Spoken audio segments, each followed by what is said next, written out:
Welcome to Raising the Bar, the podcast that pulls back the curtain on the country's most successful leaders and how they elevate their business and their teams. Please welcome our host, Alison DePauli.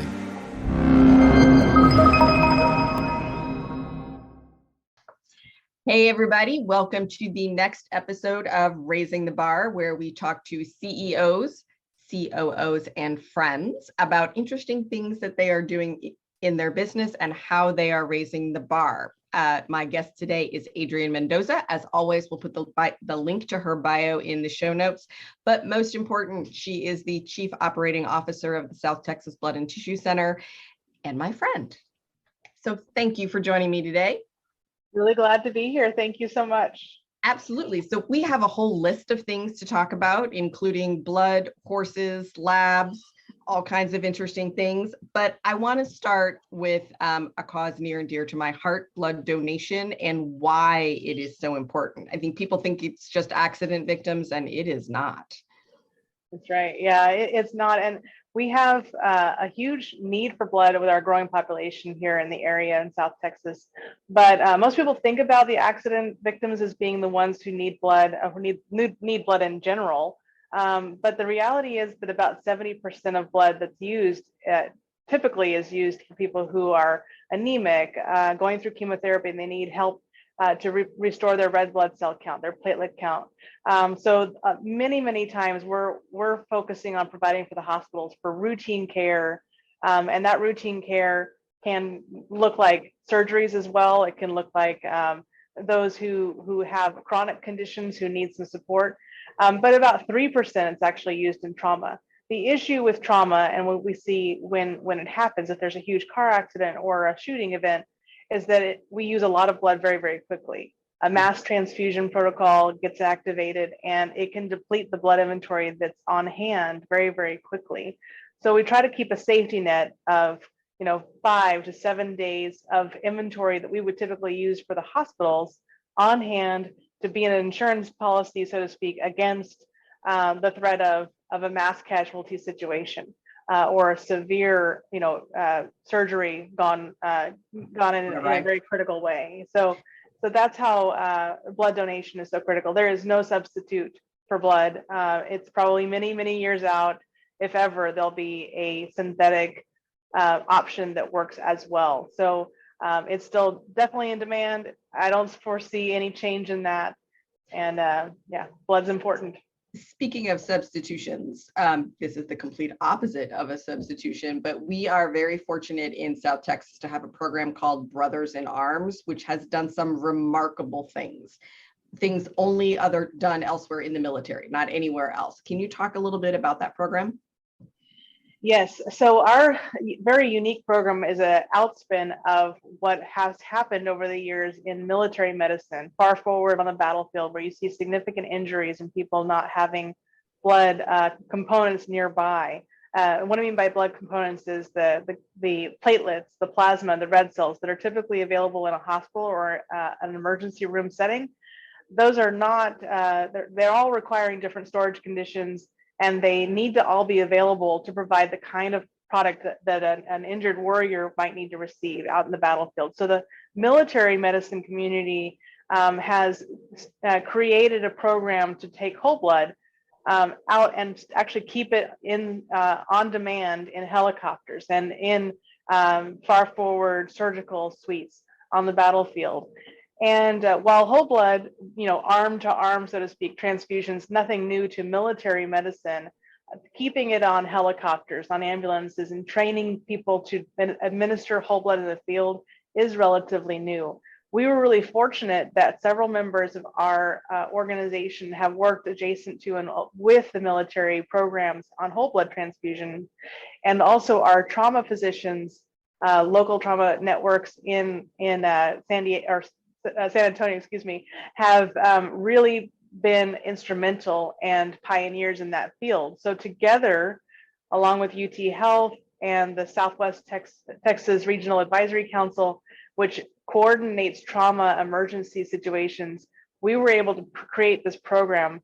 And what it means is that male donors who are likely to have very low levels of antibodies or antigens anti-A and anti-B, who are type O donors, O positive, they can give blood, and it's effectively like a universal blood type for someone who is bleeding profusely and needs blood right away, but needs it, we may not know their blood type, so it doesn't have to be cross-matched for them. It needs to be what we call low titer O whole blood. So those unique donors, we screen them, we test their blood to make sure that it's of a low titer O, and we collect blood from them and keep it in ambulances, in air ambulances as well, the helicopters, and in the trauma surgical systems here in San Antonio, and it's saving lives. It's an astonishingly effective program. It's gained worldwide recognition. And you see behind me, those of you guys who are watching the video, first there, it's got the helicopter. We have, this program really puts blood where it's needed most critically and urgently. And you've had a few needs lately. We have, the Uvalde, the May shooting in Uvalde actually necessitated us to have blood picked up here at our helipad at the blood center, transported to the elementary school, to the trauma units that were staged and ready to support those victims. They actually had a request for 15, and we fulfilled that 15 units of whole blood out to Uvalde. And then in the subsequent hours, we also got requests from Uvalde's Regional Medical Center for more O negative blood. And O negative blood in that setting would probably be used for pediatric patients, O negative, once the patients are received in the hospital. We do know that at least one of the victims, at least one of the pediatric victims who was transported to University Hospital would not have made it to the hospital and would not have ultimately survived without that whole blood being on the helicopter. And I think you had about 100, and you track very well every detail. And I think that in the first year that the Brothers in Arms program went live, there were over 150 people in all kinds of situations in the greater San Antonio that would not have survived, but did because of that whole blood. Yes, absolutely. And it's become such a standard of care because it's been such a life-saving product that pretty much every regional ambulance system and trauma hospital system, as well as the air ambulance groups, carry whole blood, and they want to carry it without any gap in coverage. So that's why actually why we installed the helipad here at the Regional Blood Center, was so that once they drop off a patient who's received or administered whole blood, the helicopter can come back in very quickly, land, get another unit of whole blood, and be available right away in case they get called to another emergency. And we have had situations where that practice has been in use and multiple lives were saved within hours because they were able to pick up another unit of whole blood. We have some video of that. We'll drop it in the show notes. I may be nerd girl, but it's fascinating to me. You see the helicopter land and the blood guy runs up, gives them a box, literally a cardboard box, and off they go. It truly is remarkable how quickly that happens. I believe there was coordination with like 42 agencies to get this program off the ground. I mean, it was an incredible administrative feat. Yes, and it's grown year over year. And initially we had about a third of the number of different groups in the network who were carrying whole blood.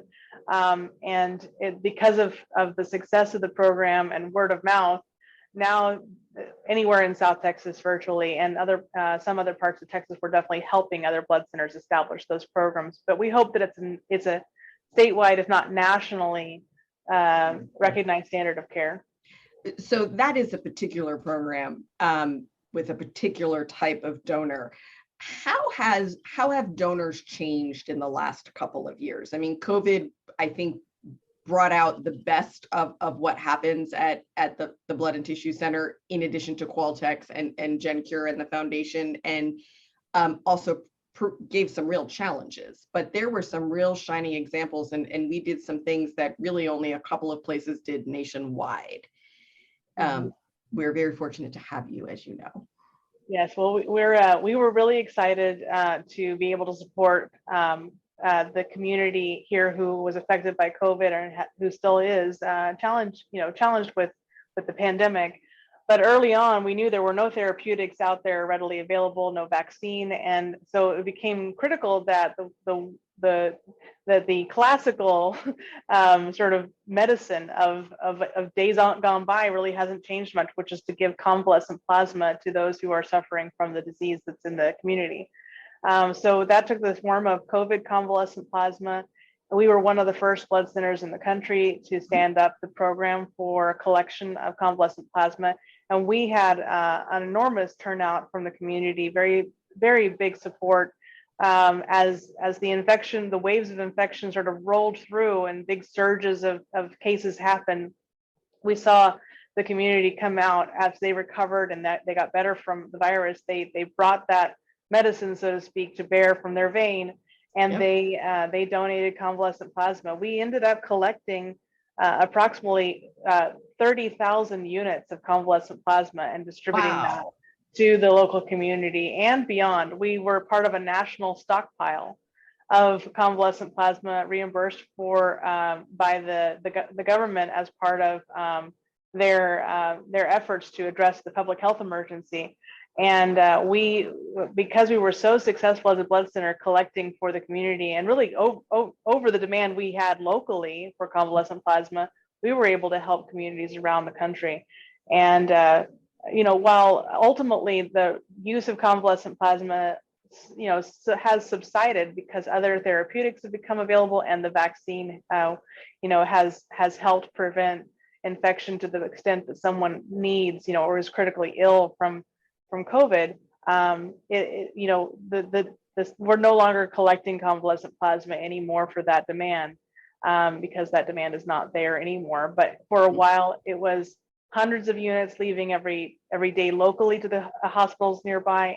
There were also, everyday shipments, exports to other parts of the country to help out whoever might need it.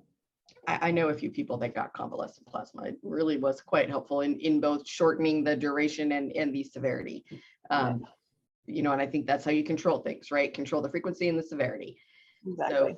So how is your regular everyday donor changing? Because I think donors have changed over the last couple of years. They have, even prior to the pandemic, we were starting to see the number of donors under the age of 45 years old begin to kind of decline over time. Really, baby boomers are still the predominant donor force. And as baby boomers are aging and maybe getting sick themselves or starting to take medications that's on our deferral list, there's fewer and fewer baby boomers to help support the entire, blood supply. And so we really are stressed as far as making sure that we are appealing to a younger generation. There's always been historically a bit of a gap between someone who's in high school or university age and someone who is maybe in their 50s. That's when someone's really busy with family. They're maybe busy getting, in their career, and maybe the last thing on their mind is donating blood. But it's become more and more of a gap, more of a divide in the times, even prior to COVID. But what COVID did is it actually amplified and accelerated that trajectory much, much faster. Yep. It meant that we could not gain access for a great many months to high schools, where high school students are learning about the importance of blood donation and being able to take part in a blood drive with their peers and colleagues and seeing that camaraderie and that sense of community around them. It also meant that universities and campuses, college campuses, went remote and virtual learning as well, and that affected our ability to attract that next group, that age group of, in the 18 to 25-year-old bracket. And then, like I said, there's been a gap between about 25 and 50 for a long time. And now, interestingly, during COVID, that group stepped up considerably. But we want them to donate more frequently. They came in maybe once or twice, donated convalescent plasma, for example. They were the group that really helped support things and offset some of that difference. We actually increased collections, even though we've had a shortage because of the community's growth exceeding our collections. We've increased collections during the pandemic by about 2%. So Yeah, 2%. So I want to circle back to that. We've increased collections, but we can't keep up with demand because of the growth. Adrienne and I are both in San Antonio, and we live in this wonderful, fast growing place that is going to add 1 million residents in the next 20 years. And I'm not sure either one of us is sure where those people are going to go, but they're coming. And we're in the middle of building 5 new hospitals. I think you do have a strategy to address those new hospital facilities and make it even more convenient for people to donate blood. That's right. With Yeah. Donor rooms. Exactly. So we noticed that one of the changes that has the paradigm shifts that have happened during COVID is that people have not been relying so much on their blood drive at their employer because maybe they're hybrid workers, or the university is still doing more virtual learning than they did before, or in high school, they're just getting back into the rhythm. But there is an increased number of donors coming to our fixed donor centers, our donor rooms, brick and mortar around the area.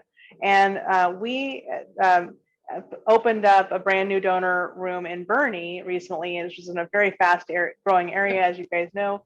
And we also anticipate that in June, we'll be opening up, late June, the Bulverde donor room, and also in a very quickly growing Spring Branch, Bulverde area. And what we've seen there since we've opened up the Bernie Donor Center, and what we expect in Bulverde, is that the donors who were having to travel into the donor pavilion or to Chavano or to Northeast will have an option nearer to home for which they can donate more frequently. And we've already started seeing that increased frequency in Bernie. And also we have still the mobile drives that we're putting on in Bernie, but those new donors that come in through the mobile drive now learn there's a local center nearby that they can donate frequently at. So that's part of our strategy is to get those. I believe that if all of your donors donated 3 times through the course of the year, we would no longer have a blood shortage and could be an exporter of blood. And it's not like, blood is plentiful throughout the United States. So that would be helpful, not just here, but elsewhere as well. It would be. Right now, the demand locally, even without the 5 new hospitals, which I expect it will grow even further, the demand locally has gone up by anywhere between at least 10%, if not up to 20%. One of the blind spots we have as far as what the demand actually is that we've been in a situation where we've had to triage blood orders quite frequently throughout the last few years during COVID. Where we're not shipping out a full order to the hospitals. And so if we were to ship out full orders to the hospital, we would actually understand a little bit better the true demand. But you think about how many counties in the area are growing very, very rapidly. I almost think that the stats that show like a 5% population growth in over 10 years, they must not be right. Because I just see it in my community around where I live. And people everywhere. It's growing faster than that, and we feel it in the blood demand. So yeah. Yes, we do. So not only are you addressing donor rooms and getting more people to your donor base to donate more frequently, you're also investing in new technology, and I think that is a rapidly changing area. And sometimes you just have to get the new technology, and there's a lot of benefits to the new technology. That's right. Our part of the convenience package, so to speak, a donor needs to have a nearby donor room. They also want to be in and out very quickly. People have less and less time on their hands. And one of the ways we're addressing that is with technology. We have what's called an Alyx, ALYX machine, which is replacing some of our existing equipment, which we refer to as 8150s. So those, the older instruments, which are currently in use quite a bit still, they have a larger needle gauge on the blood bag that goes with them. So they're a little less comfortable than maybe they would be if it's a smaller needle. We don't like to talk about needles too much, but I promise you our phlebotomists are very, very good. Yes, they are. And it doesn't hurt, but we want to make sure it's as comfortable as possible. And so the other thing about the 8150 instruments is that they take a little longer. They take about 35 minutes to collect a double red cell unit. And when someone's type O or O positive or O negative, we'd like them to donate 2 red cells during their donation. Number one, it means that they don't have to come back again for not just 8 weeks, but 16 weeks till their next donation. So they don't have to come back as frequently, but we're also able to meet the need better in our community. More quickly. So the Altiqe machine takes only about 25 to 26 minutes for the donation itself versus 30 for the double donation. For the double donation. And it's a smaller needle gauge, so it's more comfortable for the donor. And it's so fast, comfortable, convenient. That is what we're going for. And so far, the Altiqe instruments have been very effective in getting donors through very quickly, and that it's been a comfortable experience for them too. So we're excited about that technology. We need more to replace our old instruments. So you need about 32 or 34 in total? In total right now. Now, if we put on, we get additional blood mobiles in the future where we can get more instruments, it might increase, but for now, that is the need. And they're, thousands and thousands of dollars each. So it's very expensive for us to take on. We got you a few. We're going to work on getting you a few more. That would be great. We would extremely appreciate that help. As a blood center, we just take some administrative fees to overcome our expenses when we send blood out to the hospitals, but we're a not-for-profit organization. So any of that help to improve our technology that we can get financial help with, it's a huge benefit for us. Let's talk about that for just a second, because I think sometimes people are very surprised to learn that you charge for blood, but there is a great deal of expense in getting blood out of the arm of a willing donor who gives it freely and into a format, either as whole blood, as platelets, as plasma, as whatever components you're using in a hospital or in an ambulance. There's a whole lot of steps and quality control and compliance that needs to happen, and testing that needs to happen. It's not an inexpensive proposition. It's not. We have a lot of medical devices that we have to pay for to not only collect, but to test. We have reagents to pay for, a lot of consumables. We have labor, and we have to be competitive with other healthcare fields for phlebotomists and for nurses. It's a regulated industry, so we have to make sure we are meeting the highest standards in assuring the safety of the blood products and the safety of the donors. So we treat everything with the utmost care and concern to detail, and that does cost a lot. We are very competitive in terms of with our vendors, with the companies that we're working with, to make sure that we're still being good stewards of our resources.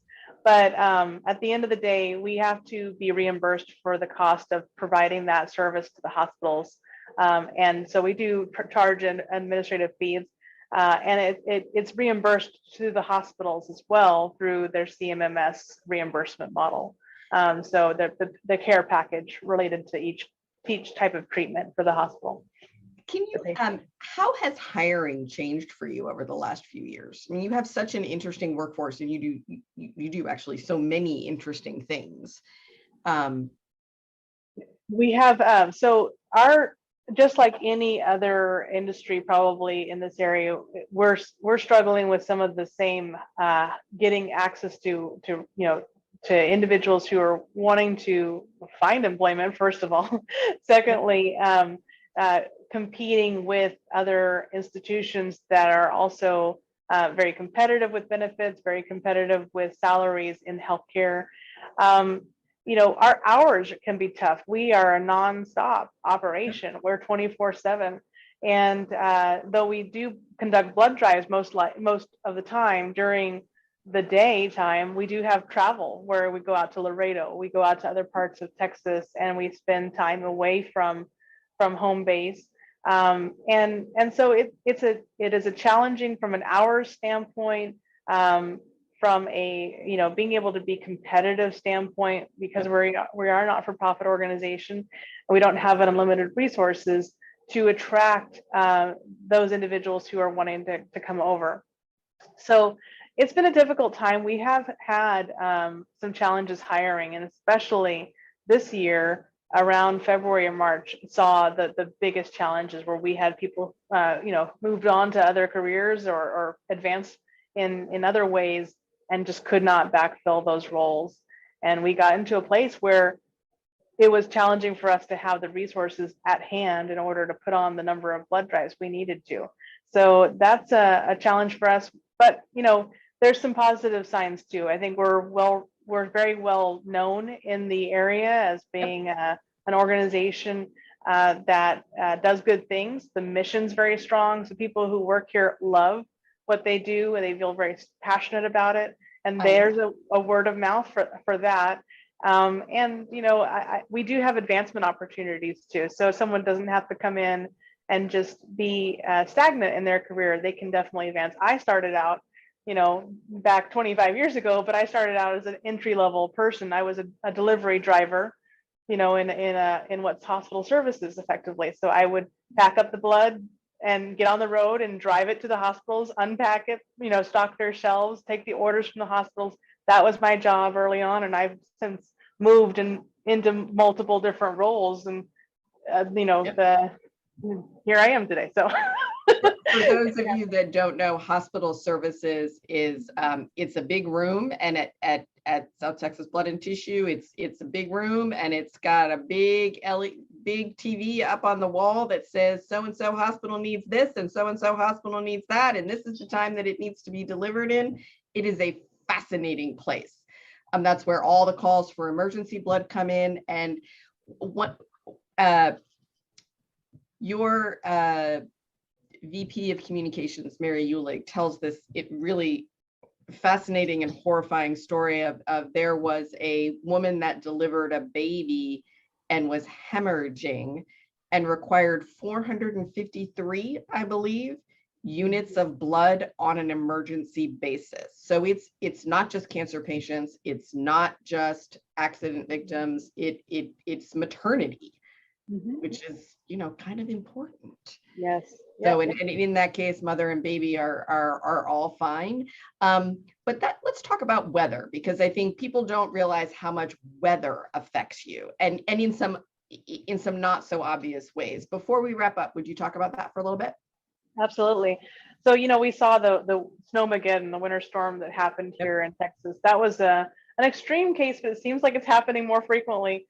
But weather is very disruptive to the blood center, not only just disruptive in getting, blood from point A to point B to the hospitals that need it, but especially with donors and their ability to get to the blood center to donate, or for us to get to them to host the blood drive. Right. So when we have an inclement weather situation, especially when it lasts for several days, it can decimate the blood supply very quickly, because the demand for blood either doesn't change or it even gets more severe during some of those times when we've had, huge road accidents. You saw that in Austin and Houston. We supported those areas when there was injuries.